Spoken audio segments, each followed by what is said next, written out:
Hai guys, ketemu lagi dengan aku di channel Lady Din. Semoga kalian semua dalam keadaan yang sehat dan bahagia. Kisah kali ini akan membahas satu kisah mengerikan yang terjadi pada seorang wanita muda yang harus kehilangan nyawa dengan tragis. Dan kasusnya masih menjadi misteri sampai saat ini. Apa yang terjadi dan bagaimana kisah lengkapnya? Tanpa basa-basi lama-lama, kita langsung masuk ke ceritanya ya. Sebelumnya, jangan lupa untuk subscribe dulu channel ini dan nyalakan lonceng notifikasinya supaya kalian tahu video terbaru dari aku.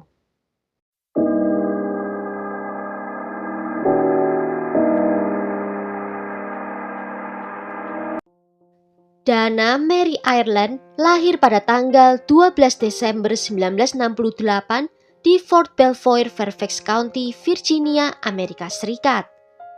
Dia adalah putri bungsu dari pasangan John Ireland dan Mary Louise.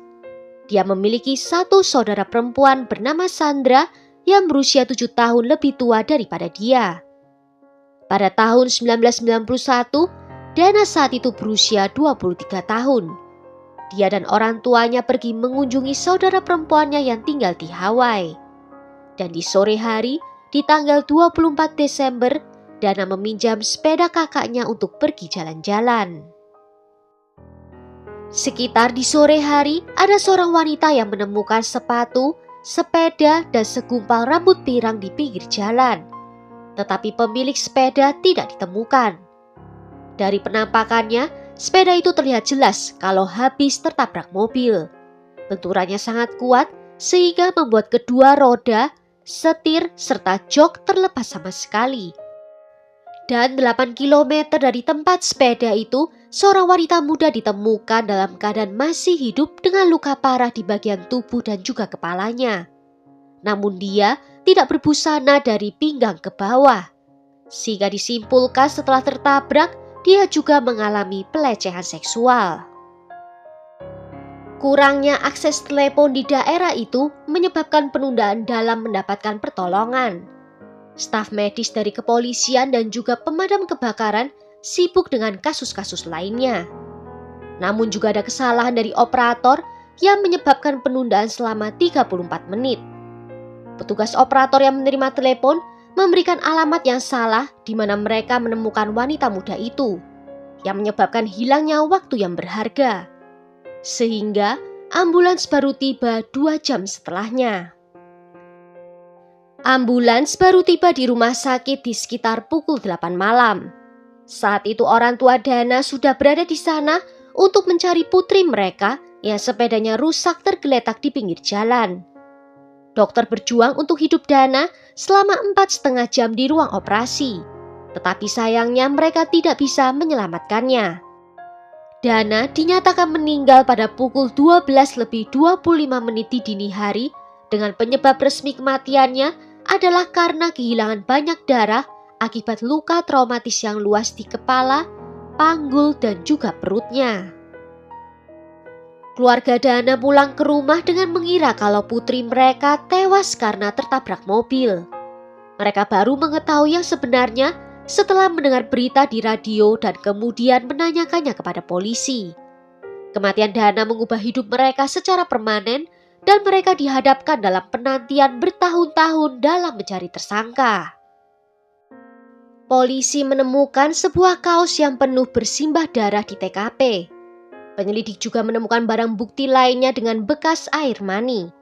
Cairan itu juga ditemukan di tubuhnya Dana.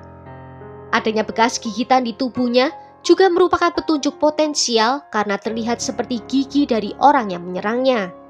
Sehingga pihak berwenang memiliki sampel DNA dari pelaku. Tetapi di tahun 90-an, hal itu tidak banyak membantu proses penyelidikan. Petunjuk potensial lainnya adalah jejak ban di tempat ditemukannya sepeda Dana. Penyelidik menanyai warga berharap menemukan saksi yang melihat Dana tertabrak mobil. Tetapi tidak ada satupun yang melihat momen itu. Lokasi ditemukannya Dana bukanlah daerah padat penduduk, melainkan merupakan tempat terpencil dengan jalan yang buruk di mana mobil jarang lewat di sana. Karena kurangnya saksi dan juga bukti, kasus ini pun terhenti dan polisi menawarkan sejumlah hadiah bagi informasi apapun. Pada bulan Mei 1994, John Gonsalves menghubungi polisi Hawaii. Dia pernah terlibat dalam kasus tingkat tinggi yang melibatkan zat terlarang. Dia memberitahu polisi bahwa saudara tirinya yang bernama Frank Paulin memiliki informasi penting tentang kasus Dana. Frank mengatakan bahwa dua bersaudara, Albert Ian Schweitzer dan Sean Schweitzer, terlibat dalam penyerangan terhadap Dana. Keluarga Schweitzer tinggal bersebelahan dengan keluarga Paulin dan keduanya tidak akur satu sama lain. Frank tinggal berjarak hanya beberapa kilometer dari tempat Dana ditemukan. Dari kecil dia sering memiliki masalah dengan hukum, di mana dia pernah tertangkap karena merampok. Semakin tua, kejahatan yang dia lakukan semakin serius.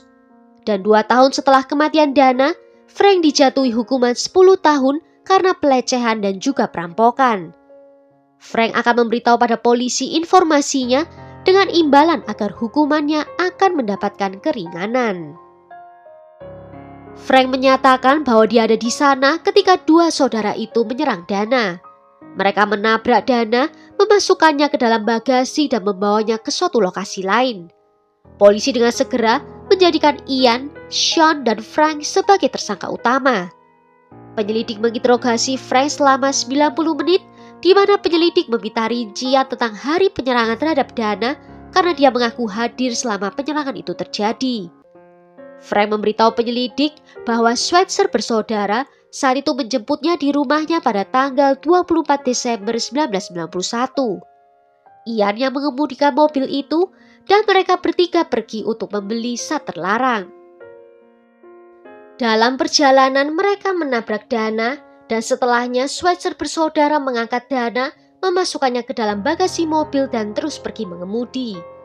Setelah beberapa kilometer, mereka berhenti dan kedua Schweitzer bersaudara itu mengeluarkan Dana dari dalam mobil. Saat itu Dana masih hidup dan Frank menyatakan kalau dia melihat Ian melecehkan Dana. Dan Ian juga menyuruh Frank untuk melakukannya juga. Tetapi dia menolak dan Ian kemudian bersikeras agar mereka memukul kepala Dana agar mengakhiri penderitaannya. Semua kesaksian ini ditulis di atas kertas dan Frank menandatangani pernyataan yang menyatakan bahwa dia bersaksi atas kemauannya sendiri.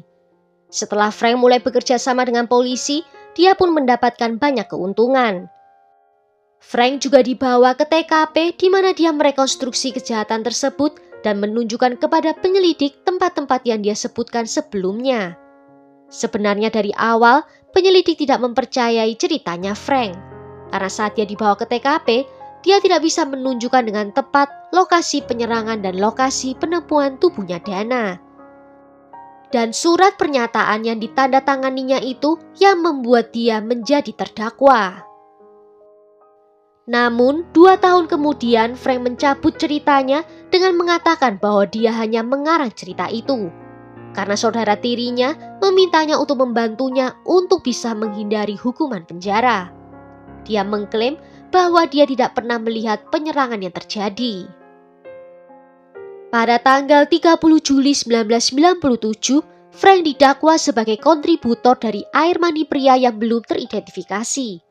Schweitzer bersaudara juga menerima dakwaan pada tanggal 10 Oktober 1997. Tetapi mereka menyangkal keterlibatan mereka dalam kasus tersebut dengan menyatakan bahwa mereka bersama keluarga mereka pada hari itu. Pada saat itu, teknologi tes DNA tidak secanggih sekarang.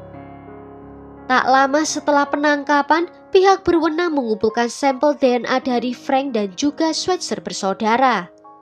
Kantor Kejaksaan Wilayah Hawaii juga memeriksa sampel DNA dari tubuhnya Dana.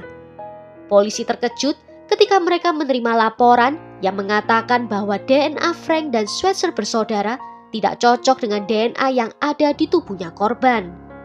Berdasarkan hasil ini, pada tanggal 20 Oktober 1998, polisi membatalkan tuntutan terhadap ketiga pria itu.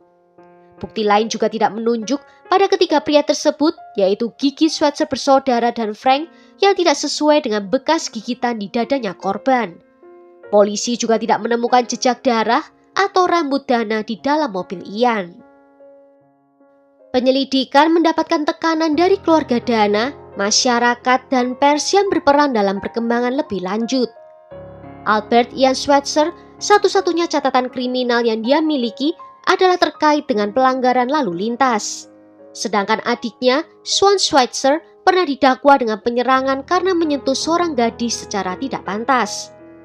Jadi, meskipun tes DNA-nya negatif, ketiga tersangka yang terlibat dalam kematian Dana pernah melanggar hukum pada titik tertentu. Dan hal ini tidak membantu mereka untuk membersihkan nama mereka. Pada tanggal 5 Mei 1999, polisi menerima terobosan lain dalam kasus ini. Mereka menerima pernyataan dari seorang tahanan bernama Michael Ortiz yang mengklaim bahwa Albert Ian Schweitzer mengaku kepadanya apa yang telah dia lakukan. Berdasarkan kesaksian itu, 2 minggu kemudian Frank Pauline dan Schweitzer bersaudara kembali didakwa dalam kasus Dana. Frank adalah orang pertama yang disidang di mana dia bersikeras bahwa dirinya tidak bersalah. Namun seorang saksi bersaksi melawan Frank mengatakan kalau Frank mengakui keterlibatannya dalam kejahatan ini. Namun ketika ditanya apakah dia melihat Frank di dalam ruang sidang, dia menunjuk ke arah orang lain.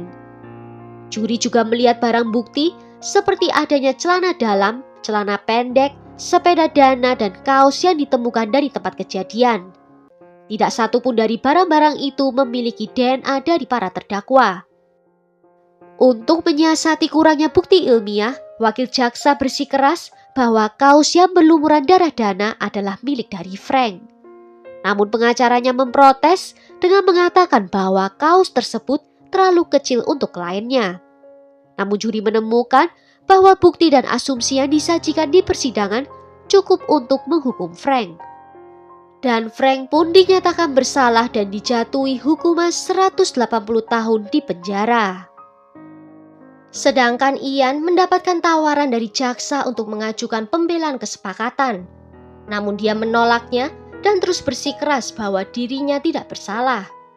Jaksa mengklaim bahwa mobil VW miliknya adalah mobil yang menabrak Dana dan kemudian membawa Dana ke jalur pemancingan di mana dia ditemukan.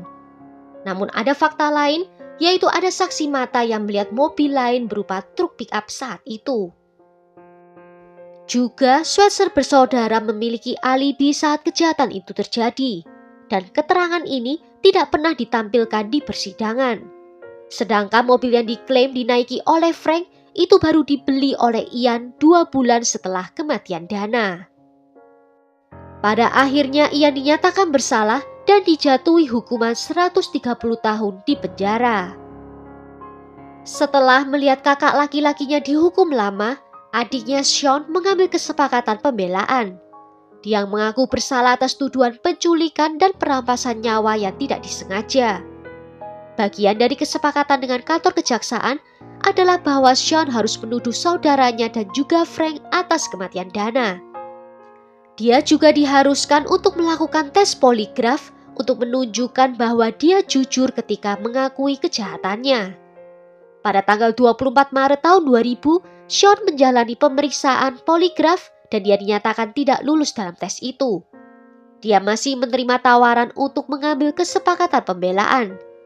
Yang aneh, wakil jaksa memberikan pernyataan yang berbeda kepada hakim. Dia mengatakan Sean lulus dalam tes poligrafnya. Sean pun dijatuhi hukuman percobaan selama 5 tahun dengan kredit untuk waktu yang telah dijalaninya selama 18 bulan. Sean merasa menyesal telah membuat kesepakatan dan bersaksi melawan saudaranya. Dia dan keluarganya juga berjuang dengan kejanggalan yang ditinggalkan dalam kasus ini. Pada tahun 2005, Ian mengajukan peninjauan kembali kasus dari proyek Innocence. Dan pada tahun 2010, pengerjaan proyek ini mulai mendapatkan momentum. Mahasiswa hukum di Universitas Hawaii, pengacara dan profesor mempelajari dokumen-dokumen lama terkait dengan penyelidikan kasusnya Dana. Selama bertahun-tahun yang dihabiskan Ian di penjara, orang tuanya berusaha untuk mengunjunginya sesering mungkin. Namun kunjungan itu terhenti segera setelah dia dipindahkan dari penjara di Hawaii ke Arizona, Amerika Serikat. Penerbangan panjang dan perjalanan panjang dari Phoenix merupakan tantangan bagi mereka dan terutama bagi Linda Schweitzer yang sedang berjuang melawan kanker payudara. Pada 23 Januari 2023, 23 tahun setelah juri memutuskan Ian bersalah, tim hukum Ian mengajukan mosi yang meminta hakim untuk membatalkan hukuman berdasarkan bukti dan informasi baru. Sidang pengadilan diadakan keesokan harinya beberapa jam setelah tim Ian mengajukan mosi. Ian tiba dengan mengenakan kemeja Hawaii yang disediakan oleh tim hukumnya. Pakar DNA dipanggil untuk bersaksi dan mereka menguji semua bukti lagi menggunakan metode canggih yang tidak tersedia selama uji coba awal.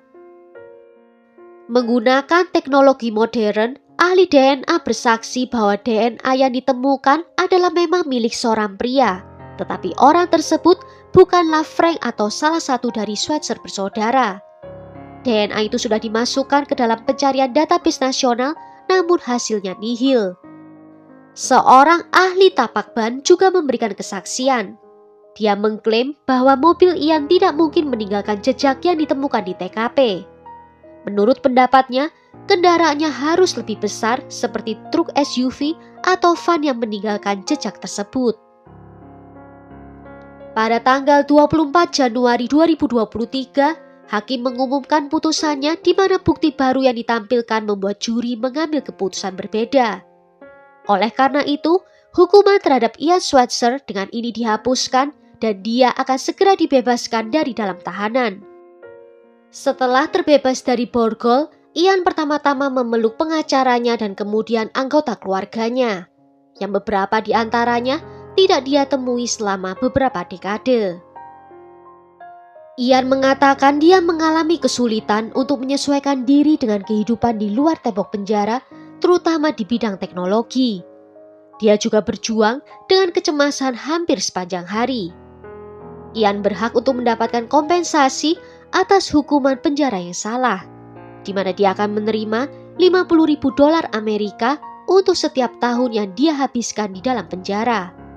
Namun ini bukanlah proses yang mudah, tetapi pengacaranya berupaya untuk memastikan kalau dia akan menerima kompensasi untuk 3 dekade hidupnya yang terbuang. Kasus Dana Ireland tetap terbuka sampai saat ini, dan para penyelidik berharap bahwa metode baru pengujian DNA dan silsilah akan memungkinkan mereka menemukan orang yang menghancurkan kehidupan keluarga Dana. Well, sampai di sini dulu cerita kali ini. Bagaimana menurut kalian tentang kasus ini? Tulis ya pendapat kalian di kolom komentar. Akhir kata terima kasih karena sudah nonton video ini sampai akhir. Sampai jumpa di video berikutnya. Ciao!